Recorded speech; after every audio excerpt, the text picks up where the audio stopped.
Bonjour à toutes et à tous, je suis le docteur Antoine Dubois et aujourd'hui nous allons analyser le sujet de l'impact du tofu et de ses combinaisons alimentaires sur la santé rénale. Ne mangez jamais de tofu de cette façon. Des calculs rénaux se formeront.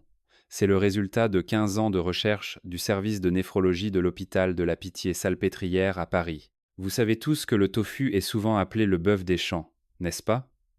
C'est pourquoi de nombreuses personnes en consomment à chaque repas, l'ajoutant aux soupes ou au ragoût. Comment dire cela? Ce tofu savoureux, consommé pour la santé, peut en fait devenir un poison mortel qui ronge vos reins et les durcit comme des pierres s'il est mal combiné avec certains aliments. Nombre de nos aînés qui viennent me consulter ont gravement compromis leur santé rénale en consommant ces combinaisons sans aucun doute tout au long de leur vie. Le tofu en lui-même n'est pas le problème réside dans les aliments consommés avec. J'ai maintes fois constaté que les reins de mes patients se portaient bien mieux après avoir simplement modifié les aliments qu'ils mangeaient. Permettez-moi de vous raconter la triste histoire de Madame Marie Dupont, 68 ans, admise aux urgences à 2 heures du matin il y a quelques jours. Pour gérer sa santé, Madame Dupont mangeait quotidiennement du tofu, fabriqué à partir de haricots plutôt que des viandes grasses. Elle était l'une de celles qui avaient le plus confiance en leur santé. Mais cette nuit-là, elle a soudainement ressenti une douleur atroce, comme si son dos allait se briser, transpirant abondamment et se tordant de douleur sur le sol avant d'être transportée aux urgences. Elle souffrait de calculs urinaires, une douleur réputée plus intense que l'accouchement. Les résultats de l'examen étaient vraiment choquants. L'urétère, le conduit par lequel l'urine descend des reins, était obstrué par un calcul tranchant, enflé, et la fonction rénale était dangereusement dégradée. Pourquoi une telle chose s'est-elle produite? La cause était un calcul d'oxalate de calcium. Étonnamment, le principal coupable qui a endommagé les reins de Madame Dupont n'était pas le tofu lui-même. Le problème était l'accompagnement qu'elle mangeait avec le tofu, par habitude, à chaque repas. Je suis le docteur Antoine Dubois, néphrologue, et j'ai traité d'innombrables patients atteints de maladies rénales dans les blocs opératoires et les services d'urgence en France et à l'étranger au cours des 25 dernières années.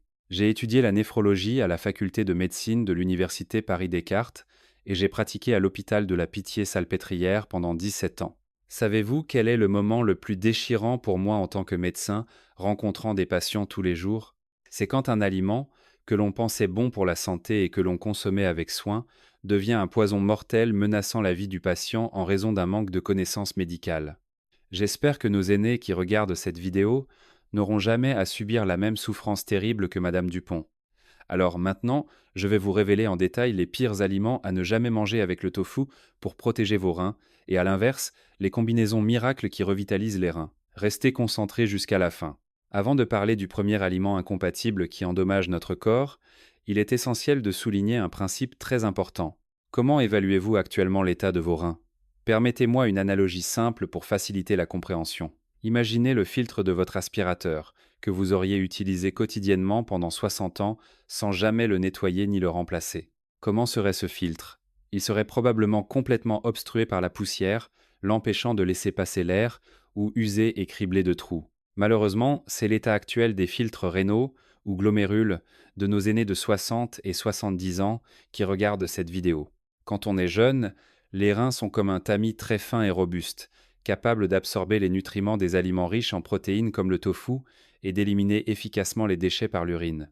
Cependant, avec l'âge, après des milliards de processus de filtration, ce tissu filtrant s'amincit et sa fonction diminue de plus de moitié une fois les 70 ans passés. Selon une publication de la Société française de néphrologie en 2023, 38% des aînés français de plus de 65 ans sont déjà au stade précoce de la maladie rénale chronique. Cela signifie que près de 4 personnes sur 10 ont des reins affaiblis. Dans cet état, si vous consommez du tofu de manière inconsidérée, en pensant qu'il est toujours bon pour la santé, comme quand vous étiez jeune ou en suivant les conseils d'autrui, que se passera-t-il? Le tofu, souvent appelé le bœuf des champs, est riche en protéines végétales et en purines. Cependant, le métabolisme de ces nutriments produit inévitablement des déchets azotés. Quand la machine est neuve, ces déchets sont facilement traités, mais pour des reins usés et fatigués, ce processus lui-même devient une surcharge énorme. Les déchets protéiques non traités flottent dans le sang, le rendant plus visqueux, et en forçant leur passage à travers les trous du filtre usé, ils finissent par déchirer ce filtre. C'est pourquoi vous pouvez observer de la mousse dans votre urine ou un gonflement de votre corps après les repas. De plus, avec l'âge, la sécrétion d'acide gastrique diminue de moitié par rapport à la jeunesse. Si les enzymes digestives sont également insuffisantes et les filtres rénaux affaiblis, une mauvaise méthode de consommation revient à verser du poison dans votre corps plutôt qu'à prendre un remède. Si votre corps n'est plus ce qu'il était, mais que votre esprit reste jeune et que vous ne faites pas attention à ce que vous mangez, ce sont vos reins qui en paieront le prix. Pour ne pas devenir un fardeau pour nos enfants, vous devez écouter très attentivement ce que je vais dire maintenant. Ouvrez la porte de votre réfrigérateur. Y a-t-il par hasard une salade d'épinards fraîche et appétissante à côté de votre plat de tofu blanc? Si oui, vous devez immédiatement les éloigner l'un de l'autre comme des ennemis. Quand nous pensons à un repas sain, nous imaginons souvent du riz complet, du tofu mijoté légèrement assaisonné et une salade d'épinards riche en vitamines. En France, beaucoup de gens, surtout quand ils manquent d'appétit, mettent du riz dans un grand bol avec du tofu et des épinards et mélangent le tout avec un peu de sauce piquante pour faire une salade composée. Cependant, je suis désolé de vous dire que, pour les personnes âgées de plus de 60 ans dont la fonction rénale n'est plus ce qu'elle était, manger ces deux aliments ensemble revient à construire une usine à cailloux durs dans votre ventre. Pourquoi est-ce que deux bonnes choses combinées deviennent un poison? Je vais vous l'expliquer de manière très simple et claire. Les épinards, que Popeye adorait, contiennent une quantité écrasante d'acide oxalique, oxalate, parmi les légumes.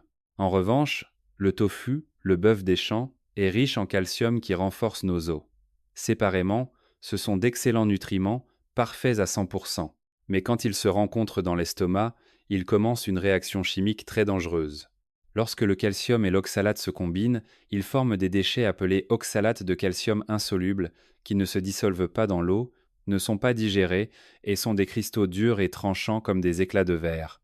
Une équipe de l'unité d'urologie de l'hôpital Saint-Louis à Paris, dirigée par le professeur Marc Leclerc, a mené une étude de 2010 à 9 à 2023, suivant plus de 2800 patients atteints de calcul urinaire. Étonnamment, 67% des patients souffrant de calcul avaient l'habitude de consommer du tofu et des épinards au même repas. Inversement, le groupe qui mangeait ces deux aliments complètement séparément avait un taux de récidive de calcul inférieur de 73%. Ce n'est pas une coïncidence. Il existe une preuve scientifique solide. Les personnes jeunes et dont les reins sont sains, capables de filtrer l'eau sans effort, peuvent éliminer même de très petites quantités de composants de calcul par l'urine ou les selles. Cependant, comme je l'ai dit plus tôt en analogie, pour nos aînés dont les reins ont des filtres usés et perforés après 60 ans d'utilisation, la situation est complètement différente. Ces minuscules cailloux non éliminés s'accumulent petit à petit dans le bassinet, la partie la plus profonde du rein, ou dans l'urètère, le conduit étroit par lequel l'urine descend. Imaginez cela, des éclats de verre tranchants comme des cailloux s'incrustant et égratignant la chair molle et délicate de vos reins. Quand cela grossit et touche les nerfs, cela devient un calcul urinaire dont la douleur est comparée à la douleur de l'accouchement, atroce et déchirante. En fait, un jour où j'étais de garde aux urgences, un patient de 70 ans est arrivé, se tordant de douleur au flanc. Il m'a dit qu'il avait toujours été très soucieux de sa santé et qu'il mangeait quotidiennement une soupe miso avec des épinards et du tofu le matin. L'examen a révélé que ses reins étaient remplis d'innombrables calculs, et chaque fois qu'il bougeait, cela provoquait une douleur lancinante comme un coup de couteau. Le patient m'a pris la main et a pleuré. « Docteur, j'ai mangé seulement des légumes et des haricots bons pour la santé. Pourquoi mon corps est-il dans cet état ?» Devant ces larmes, j'ai eu le cœur brisé en tant que médecin, mais j'ai dû lui dire froidement « Madame, même les meilleurs ingrédients peuvent devenir un poison s'ils ne sont pas compatibles. » Outre les épinards, des légumes comme les blettes ou les betteraves sont également riches en oxalates et incompatibles avec le tofu. Certains demandent si les épinards blanchis à l'eau bouillante ne posent pas de problème car l'oxalate serait éliminé. Il est vrai que le blanchiment réduit considérablement l'oxalate. Cependant, pour les personnes dont la fonction rénale est déjà limite ou affaiblie, même une petite quantité d'oxalate restante peut être un déclencheur fatal. La méthode la plus sûre et la plus efficace est donc de ne jamais mettre d'épinards sur votre table lorsque vous mangez du tofu. Les jours de tofu, mettez les épinards au fond du réfrigérateur, et les jours d'épinards, retirez le tofu de la table. C'est une sage précaution. Vos reins sont des organes silencieux. Ils ne crient pas jusqu'à ce qu'ils soient complètement obstrués et saignent. Si la douleur commence, il est déjà trop tard. Si vous mettiez habituellement des épinards à côté du tofu sur votre table ce soir, arrêtez immédiatement. Ce petit arrêt est la plus grande et la plus sûre assurance pour ne pas vous retrouver sur une table d'opération froide. Il y a une autre erreur, plus courante que les épinards, qui se produit presque quotidiennement sur toutes les tables françaises. Lorsque nous commandons un plat de tofu soyeux au restaurant ou que nous cuisinons du tofu à la maison, nous avons l'habitude d'y ajouter généreusement de l'oignon vert ou de la ciboulette finement coupée. Un tofu blanc avec des oignons verts dessus est joli et appétissant, c'est devenu une règle non écrite de la cuisine française. Cependant, à partir de maintenant, pour la santé de vos os et de vos reins, vous devez rompre froidement cette rencontre entre le tofu savoureux et l'oignon piquant. En entendant cela, certains d'entre vous se demanderont sûrement: mais docteur, l'oignon vert est bon pour le rhume et la circulation sanguine, pourquoi ne devrais-je pas le manger avec du tofu? C'est vrai, l'oignon est un excellent ingrédient en soi. Le problème est l'efficacité. Quelle est la principale raison pour laquelle, en vieillissant, vous mangez du tofu à la place de la viande? N'est-ce pas pour consommer le calcium abondant contenu dans le tofu, pour combler les os poreux et prévenir l'ostéoporose? Cependant, au moment où vous ajoutez de l'oignon à ce précieux tofu, vous agissez comme si vous jetiez la valeur nutritive de votre tofu acheté cher à la poubelle. L'oignon contient une quantité significative de phosphore, de soufre et d'acide oxalique, comme mentionné précédemment. Lorsque le calcium du tofu tente d'être absorbé par notre corps, ces composants de l'oignon interceptent le calcium et le transforment en déchet, l'expulsant de notre corps. Ce n'est pas la création d'un poison mortel, mais c'est une habitude alimentaire très imprudente qui ronge votre portefeuille et votre santé. Passé 60 ans, les os sont essentiels. Si le calcium ne peut pas atteindre les os, ceux-ci s'affaiblissent progressivement, et notre corps, pour compenser le manque de calcium, retire de force le calcium des os pour l'envoyer dans le sang. À ce moment-là, nos reins fatigués et vieillissants doivent travailler toute la nuit pour filtrer cet excès soudain de calcium dans le sang. En fin de compte, l'habitude d'ajouter beaucoup d'oignons au tofu, même si ce n'est pas une question de vie ou de mort immédiate, entraîne à long terme un résultat futile, comme remplir un seau percé. Les os s'affaiblissent et les reins se détériorent. Lorsque vous mangez du tofu, utilisez d'autres garnitures à la place de l'oignon, ou si vous devez absolument en manger, consommez-le séparément du tofu à un autre moment de cuisson. Ne laissez pas votre précieux calcium être volé par l'oignon afin que votre tofu, qui est comme un remède, ne soit pas en vain. Les os et les reins de nos aînés ont désespérément besoin de chaque goutte de ce calcium. Maintenant, je vais révéler la troisième combinaison incompatible, bien plus mortelle et directement menaçante pour votre vie que les épinards ou l'oignon. Si vous prenez des médicaments contre l'hypertension artérielle ou si votre visage et vos membres sont gonflés le matin, vous devez écouter très attentivement ce que je vais dire maintenant. Comment mangez-vous habituellement le tofu? Le tofu a un goût fade et doux, il est donc courant de le tremper généreusement dans de la sauce soja salée ou de le mijoter dans une sauce salée. C'est cette habitude qui est un tueur silencieux, salant vos reins et les tuant lentement. C'était le cas de monsieur Jean Dubois, 74 ans, de la région de Lyon, que j'ai traité. Monsieur Dubois souffrait d'hypertension et de diabète depuis plus de 10 ans et a été choqué de recevoir un diagnostic de détérioration de ses fonctions rénales. À partir de ce jour, il a complètement éliminé les soupes et les cornichons de sa table et a commencé à manger du tofu nature et fade comme aliment de base. Il mangeait un bloc de tofu chaud et légèrement cuit à chaque repas, ce qui, pour n'importe qui, aurait été considéré comme un régime sain. Mais étrangement, 2 mois plus tard, lors de sa visite à l'hôpital, la tension artérielle de monsieur Dubois était encore plus élevée et ses jambes étaient si gonflées qu'une marque restait si on appuyait dessus avec le doigt. Ses fonctions rénales étaient tombées à un niveau dangereux. Monsieur Dubois m'a exprimé son amertume. « Docteur, je n'ai mangé que du tofu bouilli nature. Pourquoi mon corps est-il dans cet état ?» m'a-t-il dit en se frappant la poitrine. Lorsque je lui ai demandé en détail comment il mangeait, le problème ne venait pas du tofu, mais de la manière dont il le consommait. Parce que le tofu était trop fade, monsieur Dubois mettait une sauce soja assaisonnée, pleine d'oignons, d'ail et de piments, sur la table et y trempait généreusement son tofu avant de le manger. Avez-vous déjà regardé attentivement la surface du tofu? En surface, le tofu peut sembler lisse, mais au microscope, il a une structure percée de milliers de minuscules pores, comme une éponge. Que se passe-t-il lorsque ce tofu spongieux est trempé dans de la sauce soja? Les milliers de pores du tofu absorbent instantanément le sel de la sauce soja. Vous pensez manger du tofu blanc, mais en réalité, vous mangez une bombe de sel remplie de saumure. Ah, pour les reins vieillis et usés, Le sel ou sodium est un poison. Si la quantité de sodium dans les vaisseaux sanguins augmente, l'osmose fait que les vaisseaux attirent l'eau de partout. Le volume sanguin augmente alors rapidement et la tension artérielle monte en flèche, comme si elle allait exploser. Les glomérules rénaux supportent cette pression énorme jusqu'à ce qu'ils finissent par éclater ou se boucher. Selon les données publiées par la Caisse nationale d'assurance maladie en 2022, 83% des patients atteints de maladies rénales chroniques avaient des habitudes alimentaires riches en sodium et plus de la moitié d'entre eux avaient l'habitude de tremper le tofu dans de la sauce soja. Le message de ces statistiques est clair, ce n'est pas le tofu le problème, c'est la sauce soja. Monsieur Dubois a choisi le tofu pour sa santé, mais sans comprendre sa nature spongieuse, il l'a accompagné de sauce soja, consommant ainsi quotidiennement un poison qui endommageait ses reins. Pour les personnes ayant des problèmes rénaux, la combinaison de tofu et de sauce assaisonnée est une bombe à retardement sur la table. Cependant, cette habitude est très difficile à changer. Non seulement parce que le palais est habitué au goût salé de la sauce soja depuis des décennies, mais aussi parce que souvent, lorsque les belles-filles ou les épouses cuisinent à la maison, beaucoup de gens le mangent simplement par politesse, sans oser dire que c'est trop fade. On dit bien qu'il faut manger ce qu'on nous donne pour maintenir la paix familiale, n'est-ce pas? Mais, chers amis, ce n'est pas une question de politesse, c'est une question de survie.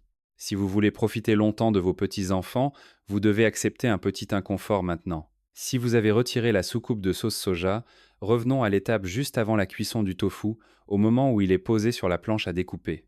Lorsque vous ouvrez un paquet de tofu acheté au supermarché, vous le rincez-vous simplement sous l'eau courante et le coupez-vous immédiatement pour le mettre dans une soupe ou le mangez-vous cru. Si c'est le cas, vous n'avez pas seulement mangé du tofu jusqu'à présent, vous avez aussi consommé tous les additifs utilisés pour le fabriquer. Lors de la production de tofu en masse en usine, des agents anti-mousse sont ajoutés pour éviter que le lait de soja ne déborde, des coagulants sont utilisés pour solidifier le tofu, et des conservateurs sont ajoutés dans l'eau de l'emballage pour prolonger la durée de conservation. Bien que ce soit des additifs sûrs et autorisés par la législation alimentaire, pour les reins de nos aînés de plus de 60 ans, dont la capacité de détoxification est réduite, même ces minuscules composants chimiques deviennent une tâche inutile à filtrer. C'est pourquoi, à partir d'aujourd'hui, avant de cuisiner le tofu, vous devez absolument, même si c'est fastidieux, suivre le processus de nettoyage que je vais vous indiquer. C'est très simple. Versez suffisamment d'eau dans une casserole, portez-la à ébullition, mettez le bloc de tofu entier et faites-le bouillir pendant exactement 2 minutes. C'est ce qu'on appelle blanchir, et ces courtes 2 minutes font des merveilles. L'eau chaude pénètre profondément dans le tofu, dissolvant plus de 78% des coagulants restants, des composants amers du nigari et des conservateurs du récipient d'emballage. C'est le même principe que faire bouillir le linge pour enlever la saleté. Le tofu ainsi blanchi perd son arrière-goût, révélant un goût de soja beaucoup plus riche et une texture plus ferme. Ce n'est pas tout. Ne mangez pas le tofu immédiatement après l'avoir blanchi. Plongez-le dans de l'eau froide pendant environ 10 minutes pour le refroidir. Cela raffermit la chair du tofu, l'empêchant de s'effriter facilement pendant la cuisson, et permet également d'éliminer les traces de sodium et de potassium restantes dans l'eau, laissant le rein dans son état le plus confortable. Honnêtement, beaucoup d'entre vous ont entendu aujourd'hui pour la première fois qu'il fallait laver le tofu, n'est-ce pas?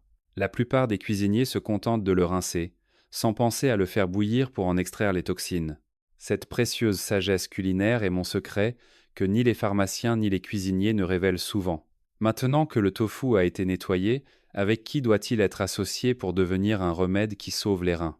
Je vais vous présenter le premier meilleur partenaire pour le tofu nettoyé, qui lui apportera les nutriments perdus et aidera à éliminer les toxines rénales. Ce sont les algues marines, comme le wakame et le kombu, souvent appelés l'élixir de jeunesse de la mer. Nous, Français, mangeons souvent des fruits de mer, et le tofu est également un invité régulier de nos tables, mais étonnamment, peu de gens font cuire ces deux-là ensemble. Nous pensons généralement qu'une bonne soupe aux algues doit contenir de la viande, comme du bœuf ou du poisson. Cependant, à partir d'aujourd'hui, pour nos aînés dont les reins sont faibles, la soupe aux algues doit absolument contenir du tofu à la place de la viande. La raison en est que les algues compensent parfaitement une faiblesse fatale du tofu. Le tofu contient de la saponine, un excellent composé qui a des effets anticancéreux et nettoie les vaisseaux sanguins. Cependant, cette saponine a un inconvénient regrettable. Elle favorise l'élimination de l'iode, un minéral essentiel qui régule le métabolisme de notre corps. Une carence en iode, qui est la matière première des hormones thyroïdiennes, entraîne une diminution de la fonction thyroïdienne, ralentissant le métabolisme général du corps, ce qui réduit le flux sanguin vers les reins et les rend malades. C'est là qu'interviennent le wakame et le kombu, rois de l'iode, et la situation s'inverse complètement. L'iode abondant dans le wakame et le kombu reconstitue immédiatement l'iode perdu à cause du tofu, protégeant la thyroïde et créant ainsi un environnement où les reins peuvent fonctionner vigoureusement. Plus étonnant encore est le pouvoir de l'alginate, le composant visqueux des algues. Cet alginate agit comme un détoxifiant naturel, absorbant comme un aimant les métaux lourds et les déchets microscopiques collés aux filtres rénaux et les entraînant hors du corps. Permettez-moi de vous raconter le cas de Madame Nicole Martin, 65 ans, de Marseille, que j'ai traité.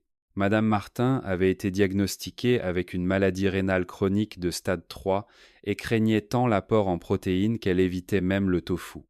Elle ne pouvait pas manger de viande ni de tofu, elle était si faible qu'elle avait du mal à marcher. J'ai prescrit à Madame Martin une soupe aux algues et au tofu sans viande 3 fois par semaine. Ici, la méthode de cuisson est importante. Selon ma prescription, Madame Martin faisait légèrement revenir les algues trempées dans un peu d'huile de sésame grillée, au lieu d'huile de sésame brute, dans une casserole, ajoutait de l'eau, et une fois l'eau à ébullition, elle y ajoutait le tofu préalablement blanchi et coupé en dés. Elle assaisonnait légèrement avec un tout petit peu de sauce soja. Comme il n'y avait pas de phosphore provenant de la viande, cela ne surchargeait pas les reins, et la synergie des protéines du tofu et de l'action détoxifiante des algues, que les niveaux de créatinine de Madame Martin sont revenus à des valeurs remarquablement stables lors des examens 2 mois plus tard.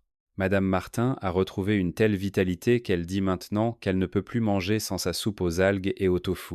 Vous aussi ce soir, au lieu d'un remède coûteux, allez au supermarché et achetez un paquet d'algues fraîches et un bloc de tofu pour quelques euros. Ce modeste plat nettoiera vos reins et les fera battre à nouveau. Si vous avez nettoyé vos reins avec des algues, il est maintenant temps de rencontrer le deuxième partenaire miracle qui comblera le vide avec des muscles forts et une nouvelle vitalité. C'est l'œuf, un aliment complet par excellence, et la tomate, le joyau rouge.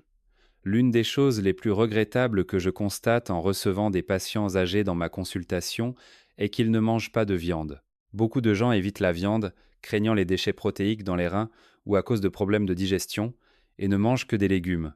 Mais savez-vous, mes amis, qu'une perte musculaire liée à l'âge, sarcopéen, est la voie la plus rapide pour endommager les reins? Les muscles régulent la glycémie de notre corps et sont un pilier de soutien pour les reins.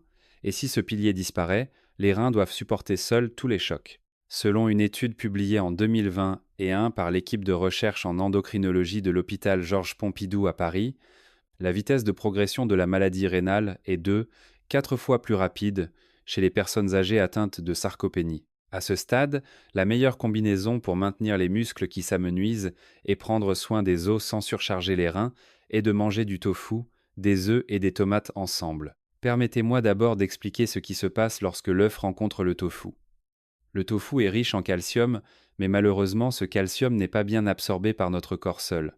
C'est là que la vitamine D, abondante dans le jaune d'œuf, joue un rôle de transporteur essentiel, acheminant le calcium du tofu vers les os. De plus, les protéines de l'œuf ont une haute valeur biologique, fournissant tous les acides aminés essentiels dont notre corps a besoin, même en petite quantité, empêchant ainsi parfaitement la perte musculaire même si l'on ne mange pas de viande. La tomate est la cerise sur le gâteau. Le lycopène, le pigment rouge de la tomate, est un antioxydant très puissant qui prévient l'oxydation des cellules rénales et réduit l'inflammation. En particulier, les personnes ayant des reins faibles ont souvent des niveaux d'inflammation chronique élevés, et la tomate joue un rôle de pompier, éteignant cet incendie. Certains s'inquiètent du potassium de la tomate, mais si vous la faites revenir dans de l'huile avec du tofu et des œufs, les niveaux de potassium sont régulés et le taux d'absorption du lycopène est 7 fois plus élevé que lorsque vous la mangez crue. Alors quelle est la meilleure façon de manger ces 3 ingrédients? Je recommande à mes patients un sauté de tofu, d'œufs et de tomates que vous pouvez manger comme plat principal à la place du riz. La préparation est plus facile que de faire des pâtes. Faites chauffer de l'huile d'olive ou de sésame grillée dans une poêle, puis faites revenir le tofu émietté et les tomates coupées en dés. Lorsque les tomates sont tendres, ajoutez les œufs battus et faites-les revenir comme des œufs brouillés. Assaisonnez légèrement avec un peu de sauce de crevettes fermentée ou une pincée de sel, si vous préférez, mais moins de sodium est mieux, pour rehausser le goût. Ce plat est très facile à digérer, ne surcharge pas l'estomac et n'épuise pas les reins pendant la nuit, vous offrant une énergie débordante le lendemain matin. Même sans riz, vous vous sentirez rassasié et surtout, après seulement une semaine, vous ressentirez une sensation de légèreté en vous levant le matin. Beaucoup de gens prennent des extraits de plantes coûteux ou achètent des compléments alimentaires inconnus à l'étranger pour sauver leurs reins. Mais en tant que médecin, je vous le dis clairement, s'il vous plaît, ne croyez pas aux médicaments miracles ou aux remèdes flous. Au lieu de cela, croyez en la connaissance solide et la science présente sur votre table. Sans dépenser beaucoup d'argent, essayez ce sauté de tofu, d'œufs et de tomates que je vous ai enseigné seulement 3 fois par semaine. Si vous le faites régulièrement, vous n'aurez plus besoin de venir voir un médecin comme moi.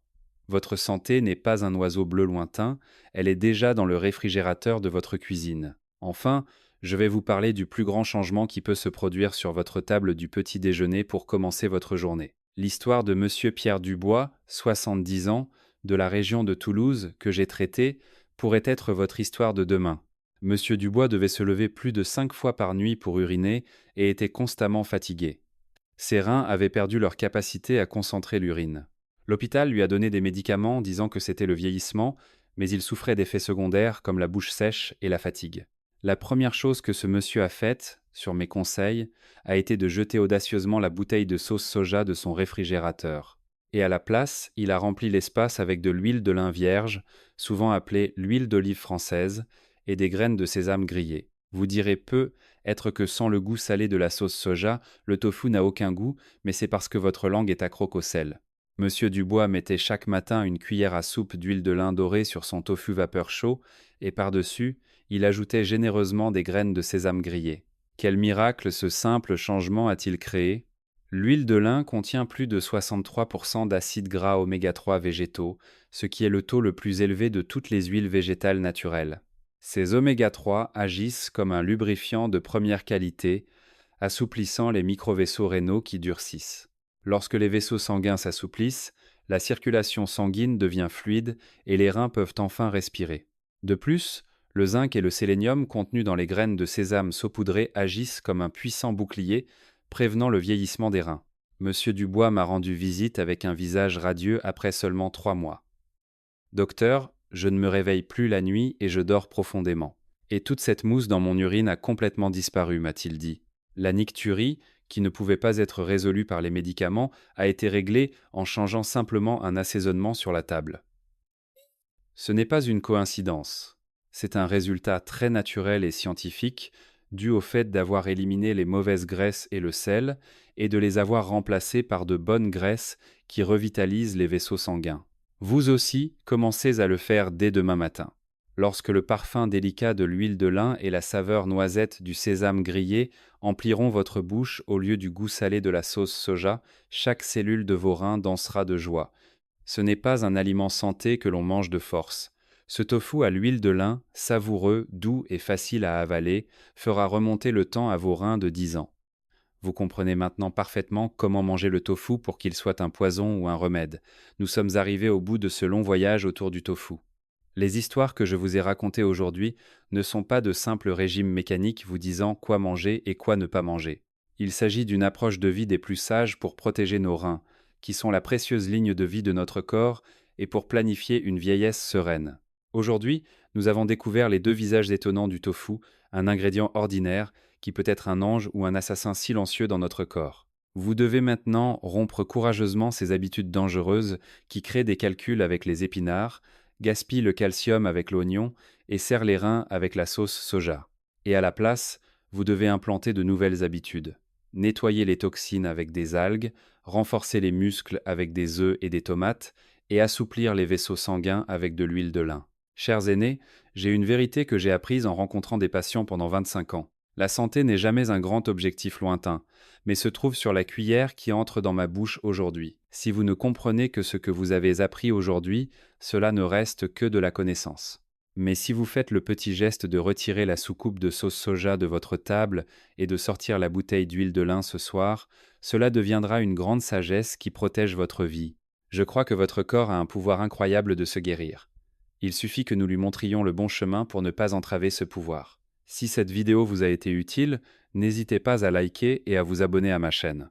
Je reviendrai avec plus d'informations sur la santé. Si vous avez des membres de votre famille qui souffrent de reins faibles, de nuits agitées ou de mauvaises habitudes alimentaires, partagez cette vidéo avec eux, accompagné d'un message chaleureux d'encouragement. Votre partage peut être une bouée de sauvetage pour quelqu'un qui se trouve au bord du désespoir. Dans ma prochaine vidéo, je reviendrai avec des informations de santé précises et pleines de sincérité pour rendre votre vie centenaire plus lumineuse et plus énergique.